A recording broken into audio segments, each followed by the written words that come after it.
Okay, here's the video slideshow with my narration about it. That is a piece of petrified wood. Notice the colors in it. It's amazing.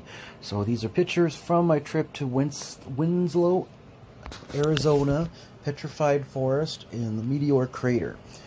And I'll narrate it as we go. So, Winslow, Arizona. This is a very nice day. This is the third week of October 2020.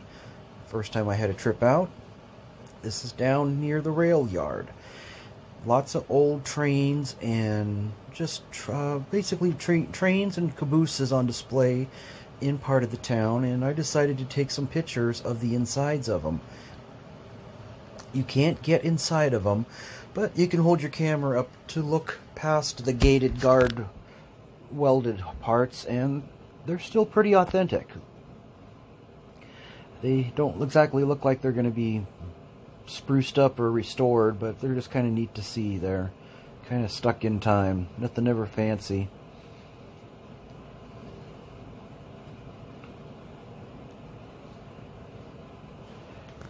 I was kind of amused by a lot of the stuff. So, Winslow, Arizona is also made famous by Route 66, which is the route where, back in the 1940s, people who were poor from the Great Depression came out west on this two-lane road on Route 66.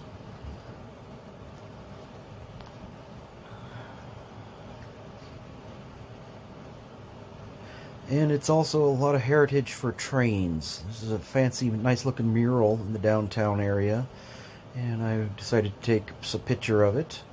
Two sides of it, very well done. Railroads are a big part of this area of history.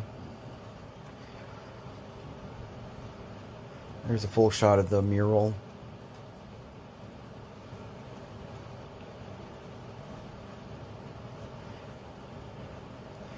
And then it's also known, immortalized from the band The Eagles song called Take It Easy. There's a line in the song called "Standing on a corner in Winslow, Arizona, such a fine sight to see. There's a girl in a flatbed Ford slowing down to take a look at me." So they pay homage to this song done by the Eagles, including right there, there's a couple of gift stores, collector stores of all kinds of memorabilia. This is a look down a back alley. One of the buildings are so close together. And I actually walked down this, and it led to, well, the other side, but it led to a bed and breakfast on the other side. And that's looking back the way I came in. Very unique, old buildings. This is part of the Standing on the Corner in Winslow, Arizona display. That's the flatbed truck as part of the song that's described. And it also has some of these metal statues that look like some of the band members from the 1970s. Of course, it said that none of the band members have ever been to Winslow, Arizona. And the band is called the Eagles, so you see it there in the left-hand corner, there's an eagle. This is a roadside subtraction, standing on a corner in Winslow, Arizona. You can read that quickly if you want to, or stop it. I've been to this place before and I really like it. It's kind of cool. So there's really not much to do in the downtown Winslow area because of the whole COVID thing going on, but found a little art gallery. This guy, or person, makes furniture to look weird and different. I couldn't get in because it was closed, but I did look through the window and took some pictures of them. It's the only way I could kind of document the thing. Neat little chair. I thought that was weird looking. Interesting little art gallery. That was closed. And then here we have a nice neat little bench made off of a tailgate hitch from a truck. I thought that was kind of cool. Then you got this truck here. I don't know if you can tell from the photo, but it is just chromed out. Chromed out to no end. A lot of defense against rust, I guess you'd say, for that. Definitely a show car, or a showpiece. You can probably see way in the background there one of the trains that was on display. Now, I don't know who this person is. Her name is Frida. That's all I know. I haven't had a chance to do any research on her. I've seen her picture pop around in other displays, but it was just a neat thing. So heading into the Petrified Forest, I decided to first stop at some of the gift shops. Two very large gift shops on the outside of the property heading into the Petrified National Forest. This is the only place you can actually get any petrified wood. Primarily because there's a curse. They say that there is a curse. If you take any of the petrified wood, you will have a streak of bad luck. Lots of bad luck. Much like you might have taking a rock or sand or something from the islands of Hawaii, because you have infuriated the god Pele. So, you know, this is kind of like Indian burial ground. Do not take any petrified wood. If you want some petrified wood, you have to go to the gift shops and buy it there. Since I really wasn't wanting to buy any, it's quite expensive actually, but you know, you can take all the pictures you want, and that's what I did because those are free. And a lot of neat displays. There's those power line covers that you can find in different places. I got myself about 3 of those I found in the past.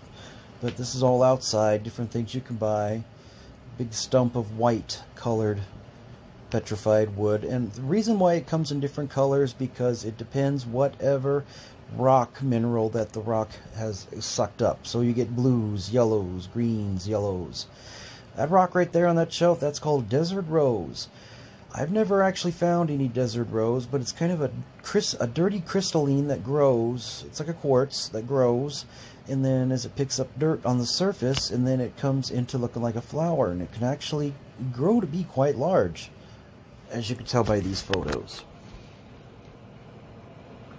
It's like walking into a museum. Anything you want to buy, you actually can. But I didn't want to do that. You can see how big it is there. My hands are next to it.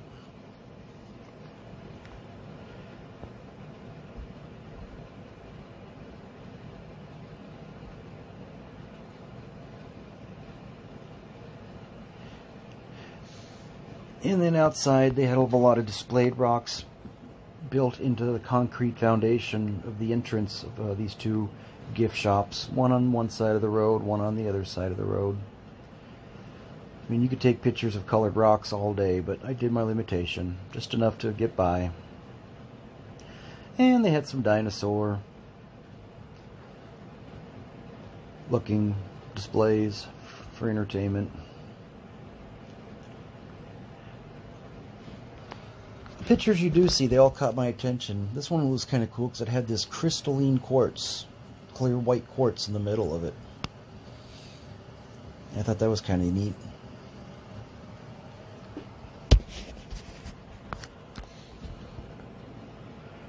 Another dinosaur display.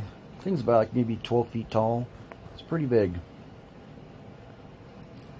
Nice little tourist attraction. This is the second gift shop store across the street. Just unique the way they put all these pretty rocks into them.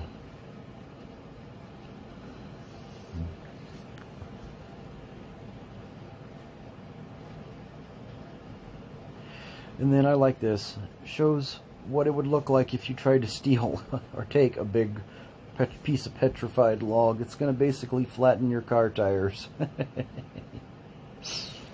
These things weigh tons.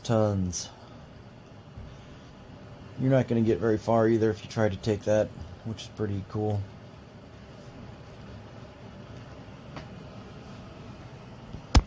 Kind of a forewarning.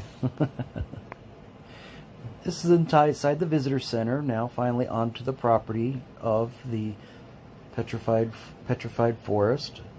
Very small, more like just a fancy looking bathroom stop, drinking fountain. Visitor center, check in, learn the rules of the area. Because it's huge. This park is huge.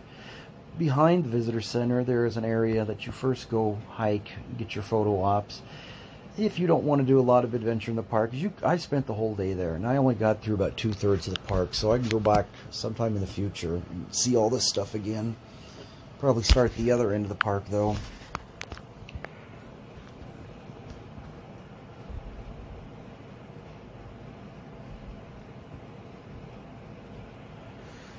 I mean, there's really no way you can make just single photos to try to show all this. You need to almost like have drone footage. That's all 200 million year old. There you can see some of the steps and the paths down below. This would be looking west. No, this would be looking east.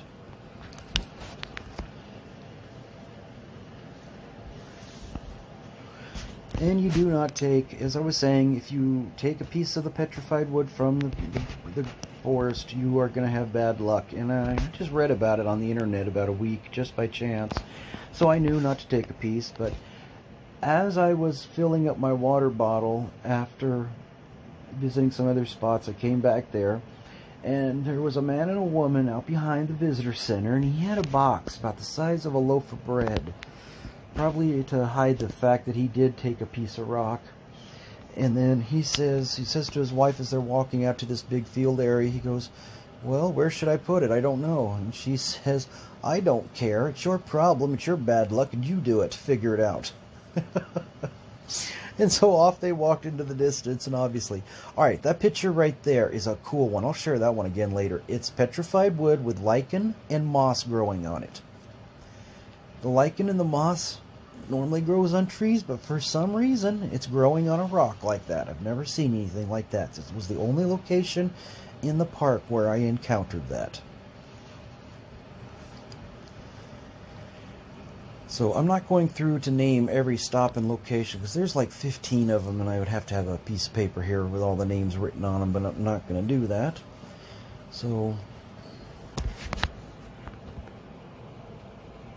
lots of neat petrified wood all over the place. This area has been inhabited by humans. That one right there, the blues, the reds, and the whites. This area was inhabited by native Indians, probably dating back to 3,000 to 5,000 years ago. So it's been around for a lot of natives have lived around in this area. And I don't mean Indian tribes, Native American Indian tribes. I mean pre-Hurley man coming to North America.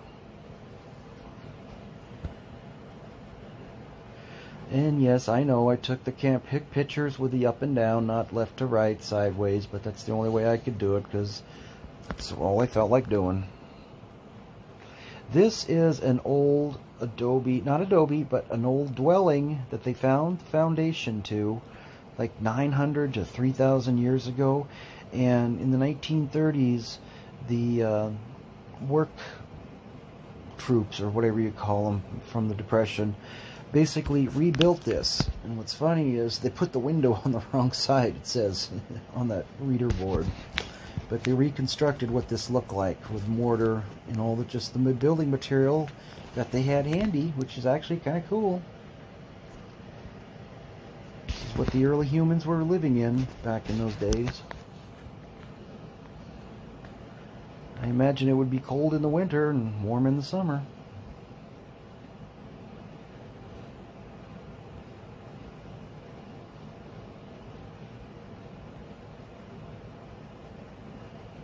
The Conservation Corps, that's what it's called, from the 1930s. They had to walk on trail about 2 miles to get out to that little building. Very nicely paved, about 75, 80 degrees. Alright, now here I am getting ready to head into what they call the Badlands area. And you'll see the photos here of the different layers of, you're going to see browns, purples, blues, grays, that making up the colors of these different levels. And it's just amazing. That is the biggest petrified log still intact that they actually supported with a big concrete slab under it to support the weight underneath this ravine, because it would break if it did not have that support under it. So they put that there to keep it alive. And what's unique is you can actually go hiking out in these areas. They don't recommend it during the summertime, but during the spring and fall, you can actually go off trail and go hiking out in these areas. As long as you are respectful, don't try to steal anything, take as many pictures as you want. I cannot imagine taking any pieces of wood out of here anyway, or specimens, because what are you going to do with it? You get 1, 2, 3. Next thing you know, you're taking a donkey with you.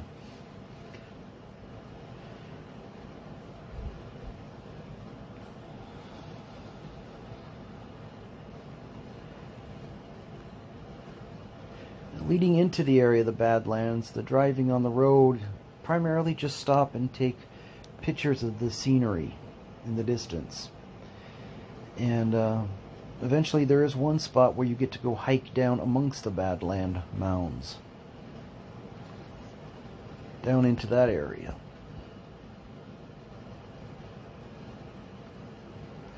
I got a photo coming up here in a moment. You'll see it. I hold my hand up to that gray rock and you'll see what it looks like. It basically looks like textured elephant skin. You know, probably I've never touched an elephant, but I imagine that would be the same effect. It's very just like a dry mud. If you bore something sharp into it, it will start to flake off into a kind of a moist clay, and it just holds it together with that fine little finite surface over it.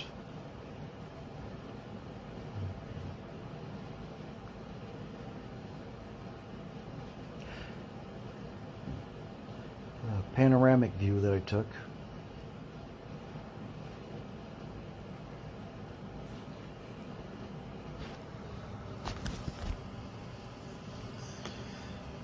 I think I definitely would like to go hiking somewhere in this area in the future, just because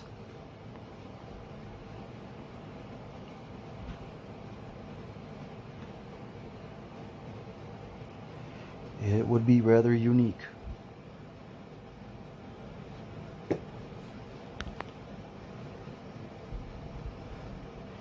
The whole time going into this area, I'm thinking about all the pictures I've ever seen in the past with the Mars rovers and robots and the satellites that have mapped Mars. We talk about water terrain and water runoff, things like this. Yeah, look at the levels of the colors in there. There's the grays, the whites, the purple tones. There it is, sort of like elephant skin. Up close you can see it. But it's very, very clay-like. And then eventually you do get to go hike down into this area of the Badlands. It's about a 1.5 mile hike. You're supposed to stay on the trail, and I try to follow the rules best I can. Stepped off just a little bit once in a while to take a good photo. There's these pieces of petrified wood all over the place.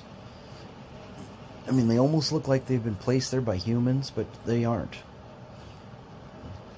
Just thousands of years and passing time, millions of years. That's where they've landed and they stay at. Here's one photo. Now, this is one of the spots that I took a photo to just look like and reminded me of the surface of Mars from some of those photos that you see from the robot rovers on Mars. There's going to be a video part here coming up later, I think. But it's just would be like a great training ground for a Mars rover, but it might tear up the ground too much. I like that one. Look at all the layers in the back. Most people might think, well, that looks boring. All I see is gray rock. Well, it's more than just that. It's knowing that this place used to have a forest on it 200 million years ago.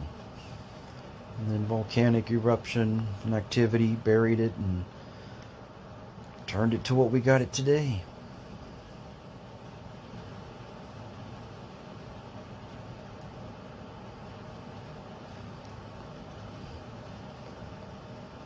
For some reason, I mean, I like the colored ones, but I also like the ivory colored petrified wood. This spot looks like it's a balancing rock, and it's pretty darn close to look like a balancing rock.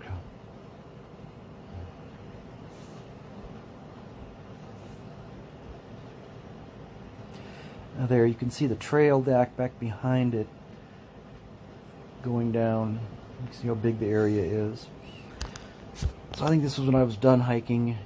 Took a photo down into the hike area, in this little canyon area location.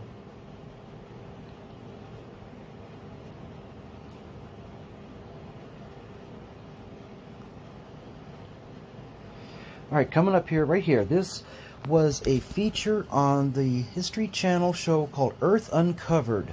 They talked about the Ark of the Covenant making its way to America in Arizona 3,000 years because of course it's missing, and they said some of the natives at the time might have seen people carrying it. And this petroglyph is actually on one of the rocks. You can't get near it, you can only look at it from a distance, but it was finally cool to see this. I saw this on this TV show about 10 days before I actually went to Petrified Natural Forest. But seeing that it could be the Ark of the Covenant, being in Arizona possibly. Some of the other rocks, petroglyphs. This was also an area they have found foundations from the dwellings of the people who lived there something like 3,000 years ago. And not really what you call, you don't see any archaeological digs going on, but I guess they do that from time to time depending on what the research money that is available. I don't think there's any available right now. Alright, finally my trip to Meteor Crater, where a meteor crashed into the Earth 50,000 years ago. It was about the size of the Great Pyramid. There would be 20 football fields that you could lower down into there on the floor, and you could have 2 million spectators surrounding the entire crater. That's how big it is. The impact point there was mined because it's called Behringer's Crater. Back in the 1900s, it was privately purchased because the owner, this guy named Behringer, thought he could find the meteorite that actually crashed into it. Well, he didn't find it. There's a area where the well shaft is. They dig like over 100 holes trying to dig down to look for this meteorite, and they never found it. One of my last photos, you'll see what it would look like if the pyramids were, if all the 3 great pyramids were on location in there. There's the forest ranger. They used to take you on a tour down into the crater back in the 80s, but there was causing too much erosion, so they stopped doing that. So they only take you on this 1-mile hike around the edge of it. They used to do a full rim hike, but they don't do that anymore to try to prevent erosion. And also depends on the wind speed. They said that the highest wind speed they have ever felt there was 180 miles per hour. That is looking into the old mine shaft that they built to cover. And there's a cloud right above the area that kind of looked like the explosion impact point where an asteroid would have came in while she was talking.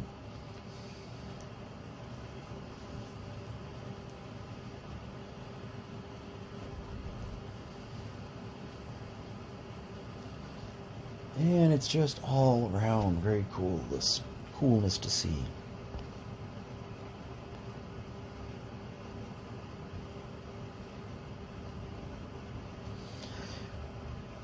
Now again, you're not supposed to take rocks because this is private land. That's how they support it, by running this visitor center and restaurant and actually quite large museum. Looking down onto the crater floor, it's very interesting to see it down there. Look, that spot way in the distance, that is an airplane wing that is left there from a plane that crashed back in the 60s.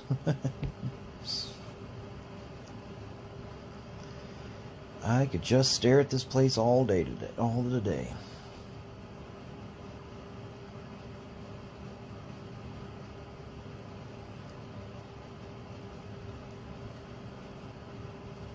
Well, I guess I did all day. But anyway, the meteor that crashed into it broke into about 15 large pieces. Towards the end of here, soon in the video, you're going to see me standing next to the large piece that they have on display at the museum there. But they also found 14 other large pieces, which they have put on loan at other museums and universities for study around the world. The main large one you're going to see here inside soon is the one that they keep on site. As I started saying, you don't take the rocks from here. You can buy them in the gift shop. But anything on public land you can take. So over the years of my trips here, I have gone to this public rest stop just outside of the blast zone, about 4 miles. The blast zone is about 6 miles, so about 4 miles outside. I go on the public land and I'm on the rest stop, go to a back area, get my little magnet on a stick, and then I proceed to find several pieces of the asteroid because it's made of iron and it clicks to the magnet. And I got quite a few pieces of it. This is the old dwelling house that they made on site back in the 1900s for the workers to live in, because he had probably 10-20 workers at a time working on site as he tried to drill these shafts down into the ground looking for the meteor, which of course never did exist. And this is the last of the building that's still just there, hanging on into the elements.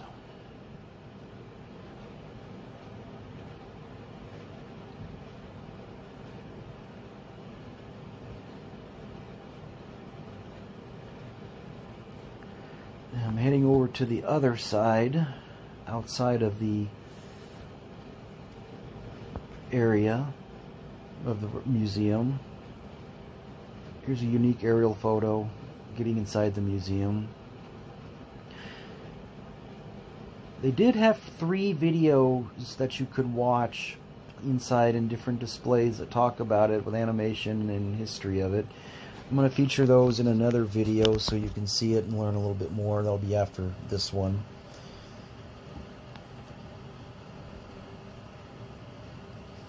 Here I'm just taking pictures of everything inside the museum because the astronauts back in the 60s actually did train on site down in the crater.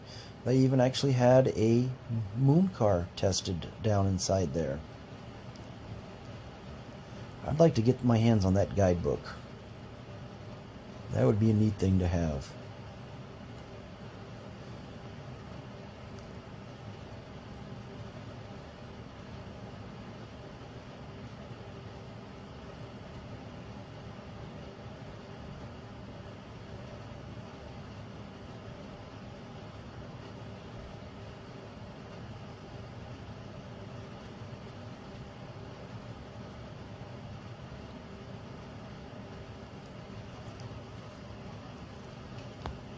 And there's one of the famous anti-gravity pens that the U.S. government paid millions of dollars for to actually have a pen that would work in outer space and gravity. Here we go. Alright, so that's the size of that's the actual meteor that they have on site at the museum. You'll see a photo here shortly with me standing next to it because you'll see how big it is. It is huge. It's not something you're going to just grab and take a little piece of it with you, because you're not going to do that.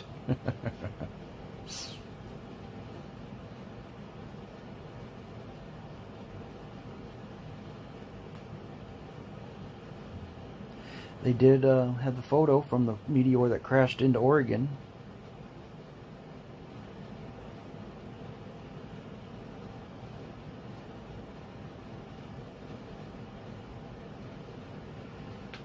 There's one sliced in half you can look at. And just these replica size remakes of some other meteors that crashed around the world.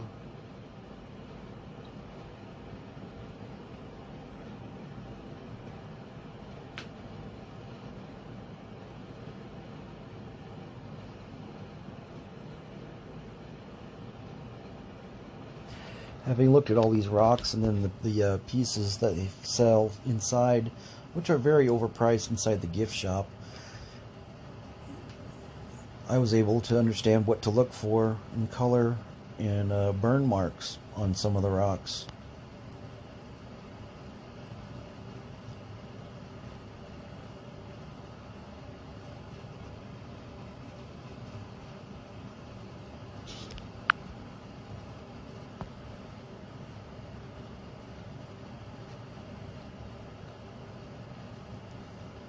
There's a picture of what the mine shaft derrick looked like back in 1903. And of course the derrick is gone, but the hole is still there.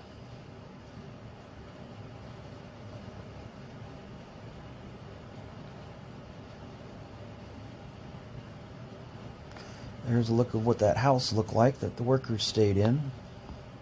The remnants you still saw a few moments ago earlier. There's a a winch.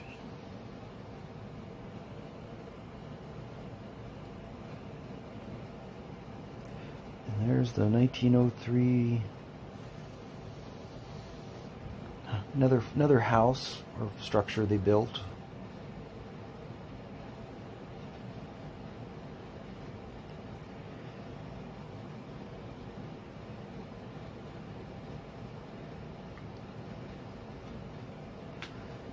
And all kinds of neat little collectible information stuff in this museum.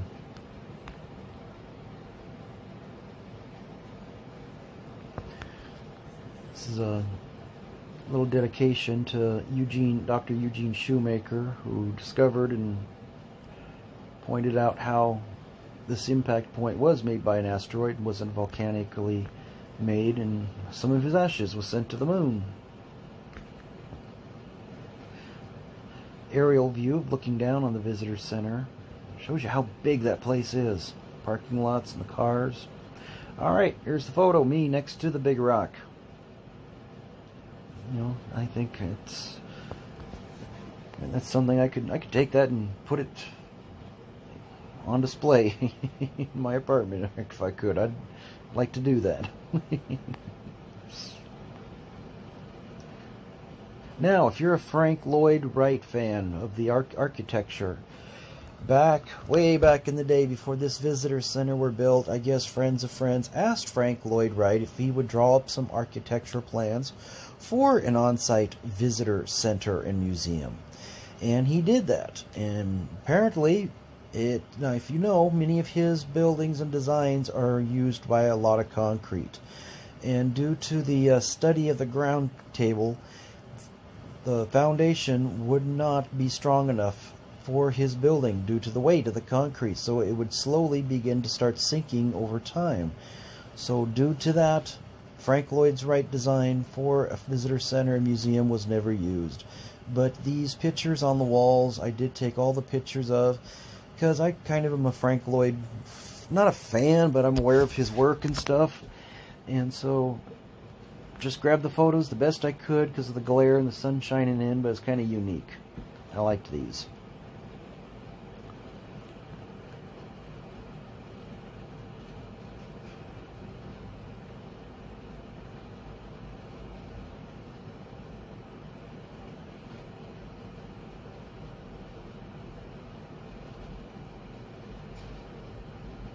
I think these are the actual original ones too. I don't think they're reproduction copies. They probably could have sold these in print in the visitor center, but I didn't see any in the store.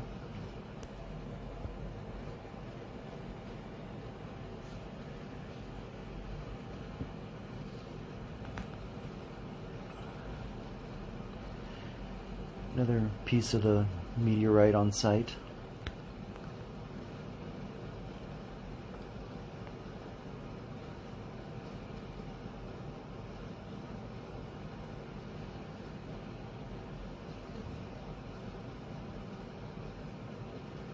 Out in the courtyard, when you come into the museum, they have an old Apollo test capsule. And I'm going to go up to the center there in a moment and take a picture. This is one of a couple of photos I took looking through the standing, non-movable telescopes. That's looking down into the steam winch and the crater ground that they had.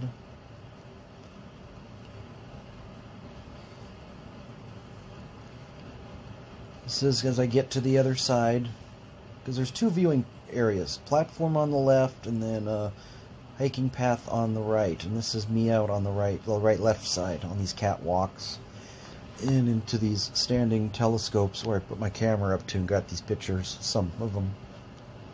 There you can see the there you can see the telescopes right there on the right side.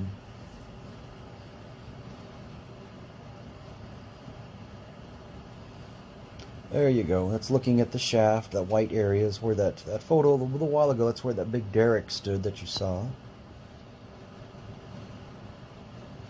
The old steam winch. I think that's what it is.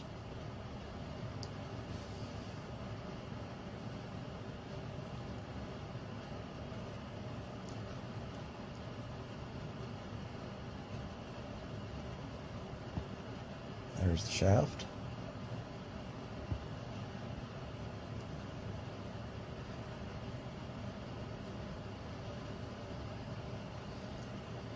Alright, coming to an end here shortly. Here's one of the panoramic pictures that I tried to take out on the catwalk.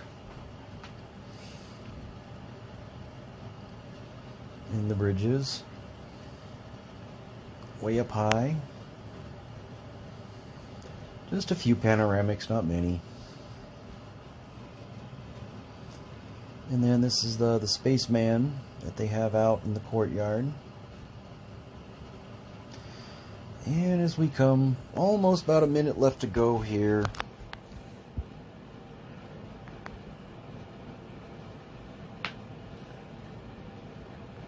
More pictures. Now they got a fun little display area where it looks like you can be standing on the floor of the canyon. But of course you're not really standing on the floor of the canyon. I thought how much fun it would be to tease Mom to say, hey, I went on the canyon floor and I wasn't supposed to be there. But I didn't say that.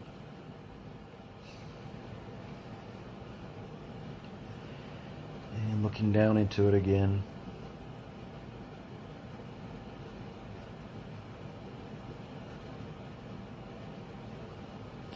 There's the astronaut out in the courtyard, actual life size.